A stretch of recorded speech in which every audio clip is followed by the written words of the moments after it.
Mercedes-Benz C180 atau yang dulu selalu akrab dikenal dengan nama Cibo, berkat penulisan 180 itu dibaca dengan I, 8 dibaca B, dan 0 dibaca dengan O.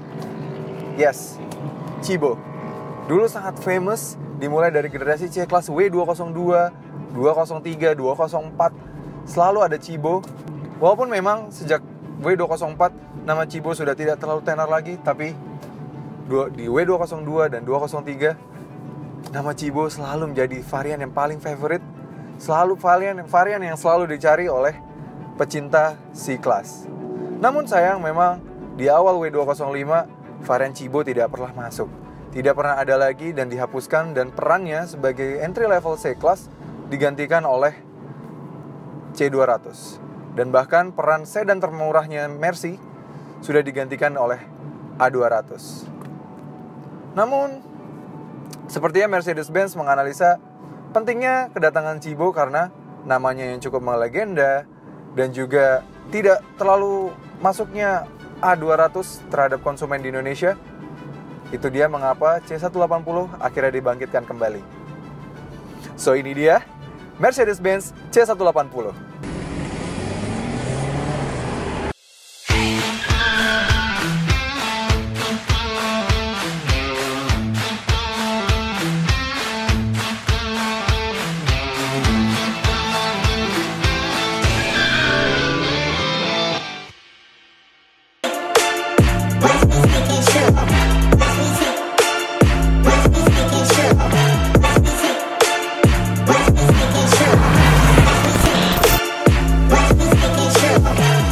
Ya, mungkin kami tidak akan terlalu detail membahas Mercedes-Benz C180 ini karena memang C-Class sendiri kami juga sudah bahas, karena kami pernah membahas varian C300-nya, linknya ada di sini, dan kami sudah membahas secara detail apa saja kehebatannya, kelebihannya, dan kekurangannya.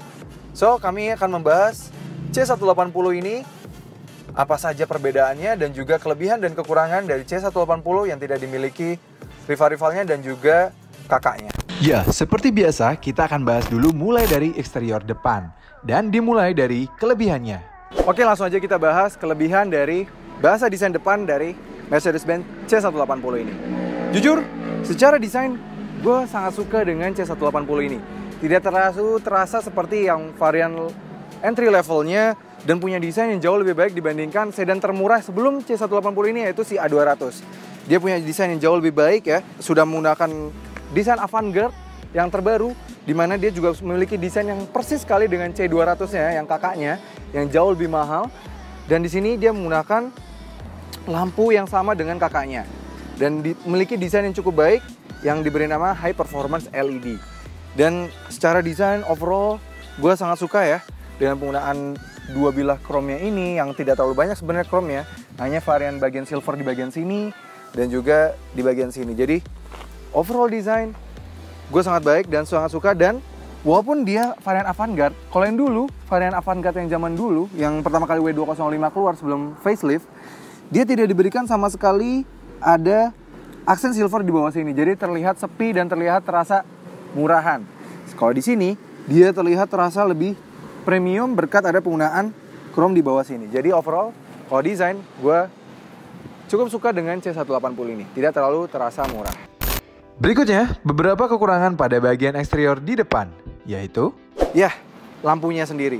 Walaupun memang dia desainnya bagus ya, tapi dia sebenarnya memiliki teknologi yang sama seperti mobil-mobil Honda, yang mana menggunakan LED reflektor, yang mana LED-nya sebenarnya dipantulkan dari atas ini lalu dipantulkan ke bawah baru ke jalan.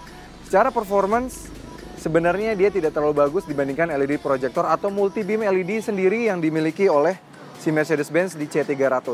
Seharusnya menggunakan proyektor saja karena secara fungsi jauh lebih baik dibandingkan high performance LED ini. Walaupun dia tulisannya high performance, tapi tetap saja namanya LED yang dari refleks ke bawah dulu baru ke jalan, pasti memiliki performance yang tidak sebaik proyektor LED. Lalu ada hal unik di depan sini. Di depan sini dia tetap menggunakan radar yang mana cukup bagus, tapi tidak diberikan sama sekali sensor yang mana dihilangkan pada varian C180 ini. Kalian lihat ini clean look sama sekali, tidak ada sama sekali bulatan sensor ya, karena Di C180 ini baik di depan maupun di belakang tidak ada sensor sama sekali. Next adalah mesinnya. Dimulai dari kelebihannya. Yes, ini dia mesinnya. Mesinnya menggunakan mesin 1500cc turbo dengan tenaga 156 PS dan torsi 250 Nm. Tenaga itu dialirkan ke roda belakang melalui transmisi 9 percepatan otomatis 9G-tronic. Yes, yang bagus dari mesin ini adalah penggunaan transmisinya yang sangat baik, yaitu 9G-tronic, dan masih mengalirkan tenaga ke roda belakang. Jadi sehingga dibandingkan dengan saudara sendiri, si A200 yang menggunakan 1300cc turbo, dia jauh lebih baik. Ditambah lagi ia tetap diberi peredam dan engine cover yang sangat rapi, apalagi jika dibandingkan dengan rivalnya yang jauh lebih mahal. Namun ada beberapa catatan pada bagian mesin ini. Yang kekurangannya adalah hanya penggunaan tenaganya yang 1500cc, namun hanya mengalirkan tenaga di 156 PS. Ini ya lebih kecil dibandingkan si A200 yang 1300cc bisa mencapai angka 163 horsepower, namun di sini hanya 156 horsepower. Sayang sekali, bisa lebih kecil, dan torsinya juga lebih kecil dibandingkan si A-Class yang menggunakan mesin lebih kecil. Lanjut pada sisi bagian samping, dimulai dari poin positifnya. Kelebihannya adalah dia tetap menggunakan basi desain yang bagus dan tetap diberikan aksen-aksen silver chrome yang tidak terlalu shiny gini. Jadi tetap terlihat elegan, luxury, dan cukup bagus. Lalu juga tetap ada spion yang ketika kita kunci auto retract, jadi sangat baik dan mudah ya, tidak perlu tap 2 kali atau seperti di CR-V, tidak perlu. Jadi ini bisa menjaga keamanan dari spion kita dan tetap diberikan aksen silver chrome di bawah sini, jadi tetap terasa elegan. Lalu juga pada penggunaan velgnya, walaupun memang velgnya dia turun 1 inci dibandingkan kakaknya di C200, turun 2 inci bahkan daripada yang C300, tapi dia menggunakan desain velg yang jujur, gue dibandingkan yang C200, gue lebih suka velgnya si Cibo ini. Dia lebih terlihat tidak terlalu overdone, yang terlalu banyak spoke-nya. Dia lebih bagus seperti ini. Dan bannya sendiri juga ban yang high performance Michelin dan punya konfigurasi 225 50 R17. Namun pastinya dengan harga yang lebih murah pasti ada pengurangan di samping sini. Seperti dia masih belum passive keyless entry. Ya, fitur itu dihilangkan di sini. Jadi kita harus mencet tombol dulu baru bisa mobilnya terbuka. Jadi tidak ada keyless entry sama sekali di sini. Keyless entry hanya dari remote-nya saja. Lalu seperti sensor-sensor samping yang seperti ada di kakak-kakaknya, itu juga tidak dihilangkan. Lalu juga kamera 360 apalagi udah pasti hilang. Sehingga dari samping memang untuk urusan sensor-sensor dia lebih rendah dibandingkan kakak-kakaknya. berikutnya desain bagian belakangnya. Kelebihan di bagian belakang adalah penggunaan lampunya yang generasi facelift ini jadi memiliki identitas yang berbeda dibandingkan kakak-kakaknya. Karena seperti kita tahu, W205 ini banyak dikritik karena dibandingkan W204 yang memiliki ciri khas dan berbeda dengan Mercy-Mercy lain, Mercy di generasi W205 jadi seperti antar generasinya, antar variannya tidak memiliki identitas berbeda. Tapi di generasi facelift ini sudah sangat baik karena kini lampunya diberikan aksen C yang melambangkan dia adalah sebuah C-Class yang sangat baik ya, LED barnya ini, dan lampunya juga semua tetap all LED walaupun ini adalah varian entry level, dan itu sangat baik. Dan ini kita tahu ini adalah Cibo C180, sangat bagus ya, tetap diberikan chrome di sini dan juga dia tetap diberikan kamera yang mana sangat bagus dan disembunyikan di sini. Jadi kameranya tidak mudah kotor dan ketika kita menyalakan baru langsung terbuka. Jadi nice banget. Namun tetap tidak luput dari beberapa kelemahan. Seperti sama seperti di depan tadi kami bilang, dia juga tetap tidak diberikan sensor parkir sama sekali di sini. Ada kelemahan lagi adalah pada desain bagian sini. Kalau di varian C-Class yang lain, dia masih asli knalpotnya. Ini sudah mengikuti dengan jejak kakak-kakaknya Mercy seperti di GLS yang terbaru ya, yang sudah menggunakan knalpot palsu. Bahkan ini lubang saja tidak ada, ini benar-benar hanya aksen chrome saja supaya menjadi pemanis. Lanjut ke kapasitas bagasinya, ia memiliki kapasitas yang cukup besar di 480 liter. Sehingga 2 koper besar dan sebuah koper kecil masuk tanpa masalah. Kalau kurang, kita bisa rebahkan kursi sehingga rebah rata hingga ke depan. Sehingga memiliki space yang sangat baik. Nice. Lanjut ke bagian kelebihan pada interiornya. Penggunaan desain dashboardnya juga cukup baik. Dia masih sama dengan kakak-kakak di atasnya, yang mana penggunaan materialnya juga sangat baik, masih tetap soft touch, setirnya juga tetap dibalut kulit, tetap ada aksen silver di bagian sini, ini cukup baik ya.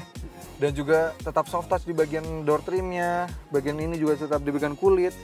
Kursi kulit baik di depan maupun di belakang sini. Dan kulitnya ini sangat empuk. Even bagian tengah sini tetap empuk. Padahal biasanya di bagian yang ada armrestnya biasanya jadi sedikit lebih keras. Ini tetap empuk tuh, soft banget. Kita tekan ke dalam tuh dia masih masuk ke dalam gitu ya. Jadi lebih enak. Dan yang bagusnya lagi dia tetap diberikan material kulit pada door trim. Yang mana nih material soft touch, jadi tetap bisa merasakan nikmatnya duduk di belakang sini. Dan di atas juga tetap diberikan material soft touch. Di atas ini tetap armrest tetap bagian kulit dan tetap terbuka dua arah, jadi bisa dibuka hanya sebelah. Ini juga sangat baik. Lalu juga yang sangat baik lagi adalah penggunaan head unit dan juga digital cockpit yang masih sama dengan kakak-kakaknya di C200 dan juga C300. Dan jujur, speedometer ini, yang digital cockpit ini di C-Class adalah yang desainnya sangat baik menurut gue. Karena gue jujur, gue sangat suka dengan desainnya yang masih ada frame-nya seperti ini. Dan ada bulat di kanan dan kirinya, tidak serta-merta hanya kotak yang menyambung antara head unit dan juga speedometer. Speedometer ini juga sangat lengkap, kita bisa ganti desainnya mulai dari sport, classic, dan juga progresif. Lalu juga bisa ganti di bagian kanannya untuk yang navigasi, atau pengurangan eco display. Lalu juga range, bisa lihat RPM, atau yang di tengahnya kita bisa ganti untuk assistant seperti kayak active brake assistance-nya, lalu eco indicator-nya atau digital speedometer-nya. Banyak sekali bisa kita ganti melalui tombol di bagian kanan sini yang juga sudah tetap diberikannya cruise control.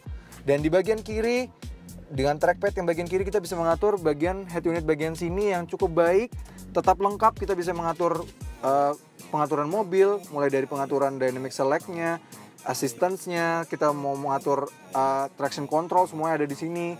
Dan lengkap sekali pengaturan lampunya, semua ada.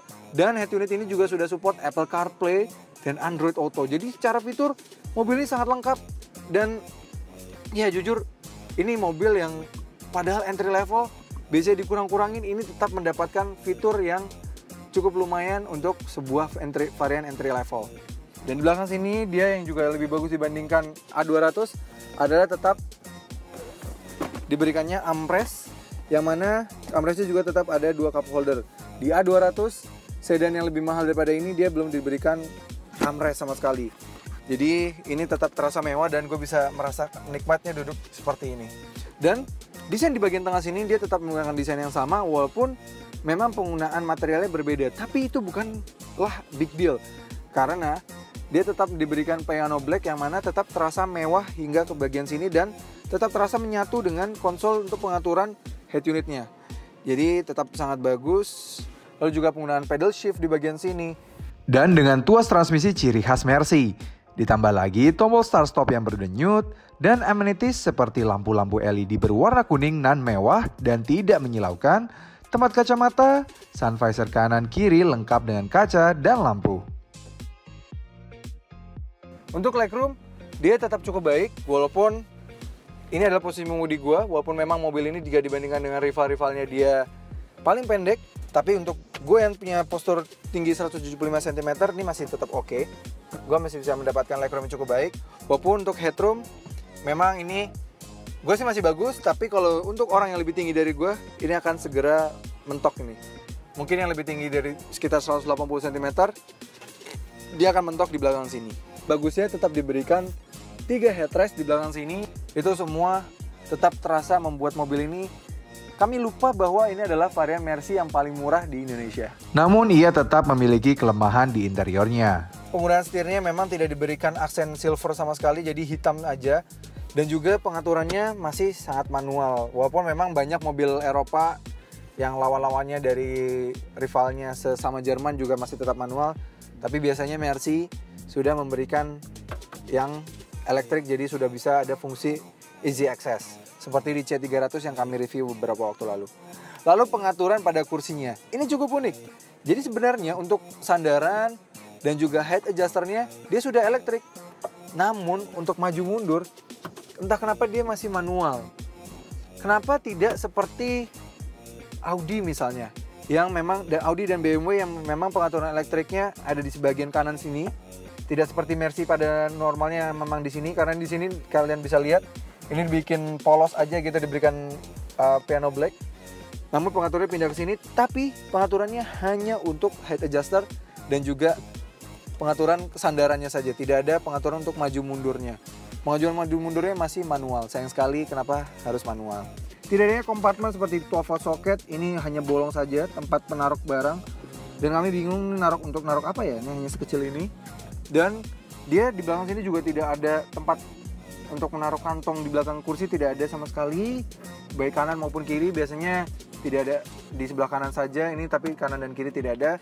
Sehingga untuk cup holder hanya ada di door trim saja, kanan dan kiri, dan di armrest. Lalu juga pada ambient light-nya yang dimana di Mercy atas sangat baik. Ini di sini terlihat sayang sekali tidak ada karena memang ini varian entry level dan di bawahnya A200, jadi tidak ada sama sekali ambient light. Lalu pada head unitnya, walaupun dia memang secara fitur dia sangat banyak, dia sayang sekali masih belum yang MBUX, jadi tidak bisa touchscreen sama sekali. Semua harus dilakukan dari sini, dan memang untuk zaman sekarang yang rata-rata even varian di mobil-mobil Jepang sudah touchscreen, ini cukup butuh penyesuaian. Walaupun memang sebenarnya secara keamanan ini lebih baik karena kita tidak perlu touchscreen seperti ini melihat ke arah mobil, kita tetap bisa sambil menyetir sambil mengoperasikan ini. Lalu uniknya di bagian sini kalau di C-Class dia diberikan cup holder supaya kita bisa menaruh dua minuman kita di sini. Di sini tidak ada pemisah sama sekali dan penyangga untuk cup holder. Jadi di sini hanya kantong saja. Dan kalau kita menaruh satu minuman di sini saja, ini pasti akan bergoyang ke kanan dan kiri karena tidak ada pembatas sama sekali. Dan tidak adanya wireless charging seperti di C300 dan juga tidak ada soket USB di sini. Soket USB hanya ada di sini dan ada 2 port. Dan lalu walaupun ini sudah electrochromatic spionnya, namun untuk secara desain dibandingkan rival-rivalnya atau bahkan mobil Jepang, ini desainnya terasa kurang premium ya. Selesai dari interior, lanjut ke pembahasan driving impression. Dan dimulai dari kelebihannya. Jujur memang kami memasukkan sistem pengaturannya yang masih manual ini, maju mundur yang masih manual ini terhadap fitur yang kami kurang sukai pada bagian interior. Tapi posisi mengemudi mobil ini benar-benar juara. Kami sangat suka. Ini sangat fleksibel, bisa sangat sampai ke bawah banget, yang dimana memang gue sangat prefer untuk duduk agak lebih ke bawah dibanding dashboard karena terasa sangat sporty. Dan pengaturan setirnya juga yang berkat tilt dan telescoping yang sangat panjang ini, jadi membuat sangat fleksibel di pengaturannya. Jadi gue bisa mendapatkan posisi mengemudi terbaik di mobil ini. Lalu pada set suspensinya, kalau di C300 gue agak sedikit mengomentari bahwa C300 punya suspensi yang agak terlalu keras. Di sini somehow berkat penggunaan ring yang 17 inci saja dan ban yang juga bisa dibuat jadi lebih tebal, di dalam sini set suspensinya sangat empuk. Ini nyaman. Gue barusan melewati speed bump, sama sekali tidak ada getaran kan di kamera GoPro. Ini luar biasa sih. Ditambah lagi side supportnya yang memang seperti jok kontur joknya itu sama dengan C-Class di atasnya, walaupun bentuk kulitnya dan jajatan kulitnya berbeda. Tapi di sini tetap nyaman dan tetap suportif terhadap gue. Jadi kalau berbelok, gue tetap mendapatkan support yang baik dari kanan dan maupun kiri. Meski begitu, urusan handling tidak terkorbankan terlalu banyak. Lalu pada transmisi 9 percepatannya, 9G-tronic. Karena Mercedes-Benz berani memberikan transmisi 9 percepatan pada mobil ini. Karena mobil ini jadi memiliki rasa berkendara yang sangat smooth. 9 percepatannya itu membagi rata tenaga 156 PS-nya itu dengan sangat baik, yang mana untuk berkendara cruising seperti ini jadi sangat nikmat. Tambah lagi dia juga tetap ada cruise control ini. Jadi untuk berkendara dalam kota maupun luar kota ini sangat nyaman untuk cruising. Dan ini juga berpengaruh baik terhadap efisiensinya. Karena di dalam kota saja dengan bantuan mode Eco dan juga dia juga sudah punya idling start stop yang jauh lebih canggih dibandingkan beberapa rivalnya, dan yang mana bisa selalu mengecharge bila kita costing dengan sangat baik. Dan ada di dalam speedometernya terlihat ya kalau kita lagi mau ngecas, maka di dalam kota dia masih bisa 11,8 km per liter. Itu cukup luar biasa pada kondisi pengetesan kami waktu itu agak cukup macet. Dan di luar kota dia masih bisa 19,8 km per liter. Dan ada satu sisi yang lebih baik jika dibanding A200 sebagai former sedan termurah Mercy, yaitu kekedapan kabinnya. Karena menurut pengetesan kami, dia bisa mencatatkan 65 desibel meter pada saat kami berjalan di rute tol seperti ini. Ini figur yang cukup baik. Untuk sistem safety juga sangat baik mobil ini. Dia tetap diberikan radar untuk depan, jadi dia memberikan active brake assist. Jadi ketika dia bisa menyeken mobil di depan kita dan ada di dalam speedometer kita, walaupun bentuknya jadi Mercedes-Benz ya, mobil apapun. Tapi baiknya adalah ketika kita mendekat dengan approaching mobil itu dan kita belum bisa mengerem, dia memberikan bantuan untuk ngerem dan memberikan alarm berwarna merah beeping seperti itu, sehingga membuat kita aware dan terselamatkan dari bahaya. Itu fitur yang cukup nice. Lalu ia juga sudah diberikan kamera mundur, yang mana angle kamera mundurnya juga bisa diganti-ganti dan dia juga sudah ada garis yang mengikuti arah setir. Jadi dan resolusinya juga cukup bagus ya. Dan itu langsung membawa kami membahas kekurangan dari mobil ini. Kekurangan mobil ini, seperti kami bilang, dia di depan sudah diberikan radar. Dia juga sudah diberikan kamera. Namun sayang, even 2 sensor parkir saja dia tidak diberikan sama sekali. Jadi sangat lucu ya, dia tetap diberikan radar yang bisa mengidentifikasi di depan bahwa ada mobil yang udah semakin mendekat ke kita dan bisa memberikan bantuan active brake assist. Tapi untuk sensor parkir malah belum diberikan di mobil ini. Jadi ini cukup unik ya. Lalu ada yang berkurang lagi adalah tidak adanya active parking assist, yang mana dulu sebelum ada Cibo ini standar di seluruh varian Mercedes-Benz. Namun ketika ada Cibo, tidak standar lagi di Mercedes-Benz. Ketika kita mulai berjalan, yes, gue selalu mendapati ketika baru mulai dari berhenti lalu jalan, walaupun dia di dalam posisi transmisi otomatis, namun terlihat sekali gigi mulai pertama atau gigi satunya terlihat sedikit menahan mobil dan tidak langsung mau mengganti transmisinya ke second gear. Dan itu membuat agak menahan laju dari mobil ini. Ya, jadi kita harus segera menaikkan gas supaya ia bisa berganti ke gigi 2. Somehow ini Mercy yang paling menahan untuk tidak mengganti dari gigi 1 ke gigi 2. Nah, bagaimana soal akselerasinya? Langsung aja kita coba. Kan figur terbaik, kita pastikan juga traction control, matikannya melalui head unit ini. Yes, di sini bisa fully off. Sudah off. Lalu kita masukkan ke mode Sport, Sport Plus. Yes, sudah Sport Plus. Jaga sama rem. And go.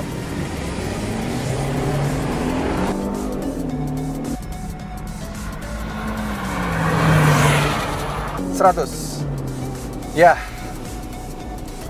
memang bukan yang pelan, karena 0-100 masih bisa di 8,6 detik. Namun jujur untuk sekelas Mercy, figur 8,6 adalah figur yang cukup pelan karena masih kalah dengan adiknya sendiri, yaitu A200 A-Class, yang mana menggunakan mesin 1300 cc. Bisa disimpulkan bahwa C180 ini benar-benar mobil yang sangat menarik. Apalagi saat ini Mercedes-Benz sedang memberikan promo yang luar biasa terhadap C180 ini, karena dari harga barunya 759 off the road, kini hanya berharga 699 on the road. Yes, 699 sudah kondisi on the road. Bayangkan, kalian dengan 600 jutaan sudah mendapatkan Mercedes-Benz C-Class. Luar biasa itu. Itu adalah promosi yang sangat luar biasa dari Mercedes-Benz. Oke, dan ditambah lagi dengan fitur-fiturnya, desainnya masih sama dengan kakak-kakaknya, walaupun fitur-fitur seperti sensor-sensor dihilangkan, tapi sudah punya active brake assist, sudah memiliki performa yang sudah akurasi di bawah. Efisiensinya juga sangat baik.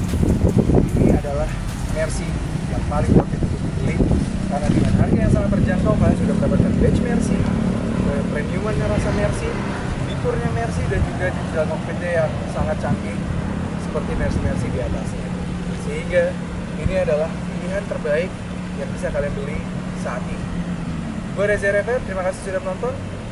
Jangan lupa like video ini, subscribe ke channel YouTube CVT Indonesia, dan nyalakan lonceng notifikasi. dan main juga ke Instagram kami di @cdk.indonesia.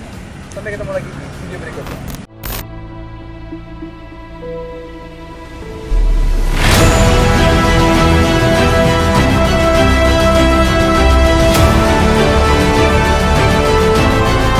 Coming soon.